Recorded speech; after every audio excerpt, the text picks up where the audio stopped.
Saking pundi?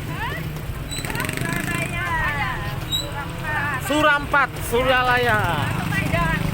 Semangat. Jamaah tiba di kawasan makam Sunan Kudus pada pukul 19.30 menit waktu Indonesia bagian Barat.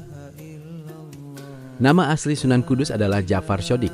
Ia dikenal sebagai ulama yang bijaksana, mengutamakan pendekatan damai dan menghargai budaya lokal dalam berdakwah.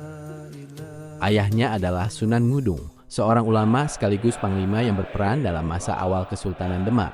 Setelah ayahnya wafat, Sunan Kudus melanjutkan perjuangan dakwah dan menjadi salah satu tokoh penting di Demak. Sekitar 1520 sampai 1540 Masehi, Sunan Kudus mendirikan Masjid Menara Kudus yang memadukan arsitektur Islam dan Hindu Jawa sebagai bentuk akulturasi budaya. Metode dakwah Sunan Kudus yang penuh toleransi terhadap masyarakat yang saat itu masih banyak menganut agama Hindu dan Buddha.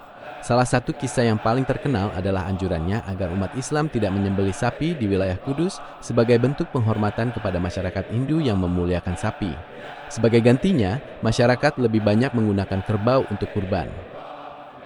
Pendekatan ini membuat masyarakat lebih mudah menerima ajaran Islam tanpa merasa tradisi mereka dihina atau dihapus secara paksa.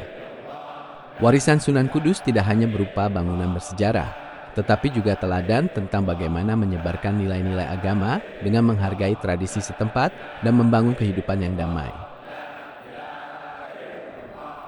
Setelah melaksanakan zikir dan tahlil bersama, para jamaah menuju pondok pesantren Raudatus Tholibin untuk bermalam dan beristirahat di sana.